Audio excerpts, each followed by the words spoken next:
Hai, boleh pinjam telinganya ya? Sebentar saja. Aku mau berbagi cerita singkat tentang perjuangan anak muda yang menjadi tulang punggung di keluarganya. Tenangkan diri kalian dan selamat mendengarkan. Cerita ini berawal dari seorang anak muda yang memiliki keluarga yang rukun, tentram, dan damai. Rumah mereka adalah tempat pulang yang paling nyaman. Ia memiliki orang tua yang masih lengkap dan seorang adik yang masih kecil.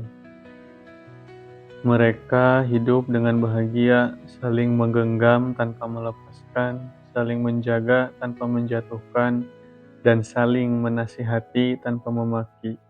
Itulah gambaran keluarga bahagia yang ia miliki.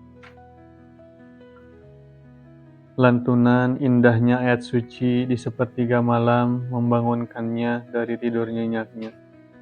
Ia mencari sumber suara itu, dan ternyata suara itu berasal dari suatu ruangan di rumahnya. Perlahan ia mendekati ruangan itu. Ada seorang wanita yang menggelar sejadah. Setelah membaca kalam ilahi, wanita itu menengadahkan tangan dan memohon dengan suara yang lirih untuk keselamatan dan keberhasilan anak-anaknya. Ya, wanita itu adalah orang yang tulus dalam menyayangi, ibu yang tak pernah kehilangan rasa iba. Doa itu seakan-akan menembus ke seluruh relung jiwa. Melihat kejadian itu, air matanya menetes tanpa dipinta. Coba kalian bayangin gimana rasanya jika kalian berada di posisi itu. Sangat tersentuh, bukan?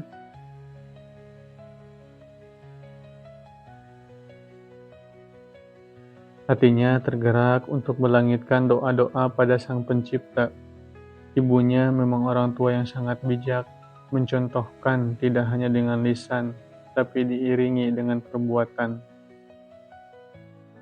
Tak terasa mentari menyapa di pagi hari. Ia dan adiknya menunggu ibunya di meja makan, karena biasanya ibu mereka telah menyiapkan mereka sarapan dan menyantapnya bersama-sama. Namun, kali ini berbeda. Tak ada sarapan di atas meja, dan ibunya pun tak kunjung datang. Mereka pun terheran-heran. Mereka mencarinya, dan ternyata ibu mereka masih berada di atas sajadah dalam keadaan bersujud. Si adik memanggilnya, tapi tak sepatah kata pun terdengar. Ia mendekati ibunya dan menyentuh tubuhnya, dan seketika tubuhnya tergeletak begitu saja. Mereka pun kaget melihat ibunya tergeletak, dan setelah diperiksa, malaikat tak bersayap itu telah tiada. Spontan mereka pun menangis haru dan menghubungi sang ayah yang sedang bekerja di luar kota. Tangis mereka tak terbendung memenuhi seisi rumah. Sekarang, hari demi hari yang mereka lalui terasa hampa. Tak ada lagi nasihat-nasihat yang menyejukkan jiwa. Tak ada lagi orang yang tetap bangga dan memberi semangat padanya. Sayap yang membawanya terbang tinggi telah patah. Tapi ia masih memiliki sang ayah yang tetap memberinya nasihat untuk tidak patah semangat, yang membuatnya tetap kuat, dan ada adik kecil yang harus ia jaga. Meski tidak sesemangat biasanya, ia tetap menjalani hidup dengan sepenuh hati, bekerja lebih giat, dan beribadah lebih taat. 3 bulan setelah kepergian ibunya, ia mendapat kabar dari rekan kerja ayahnya bahwa terjadi kecelakaan kerja di tempat ayahnya bekerja, dan ayahnya lah salah satu korban dari kecelakaan itu dan tewas di tempat.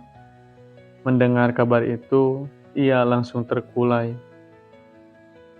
Luka yang kemarin belum sepenuhnya pulih dan harus ditimpa lagi dengan luka baru.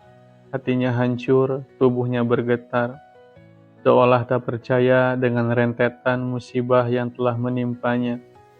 Kini kedua sayap itu benar-benar telah patah. Ia harus bisa memikul beban dan tetap terbang meski kedua sayapnya telah patah. Bersama sang adik, ia melewati badai ini dengan penuh kesabaran. Di atas kubur kedua orang tuanya, mereka menangis dan saling menguatkan. Dengan doa dan air mata, mereka pulang ke rumah mereka. Meski langkah mereka terasa berat, tapi inilah takdir, tak ada yang bisa menghalangi. Mereka lakukan hanyalah bersabar dan berdoa. Hanya dengan doalah hubungan mereka bisa tetap terjalin dengan baik. Untuk kalian yang masih memiliki orang tua yang lengkap, jangan lupa untuk menghormati mereka ya. Hormati mereka sebelum kehilangan menjelaskan arti penyesalan yang sesungguhnya.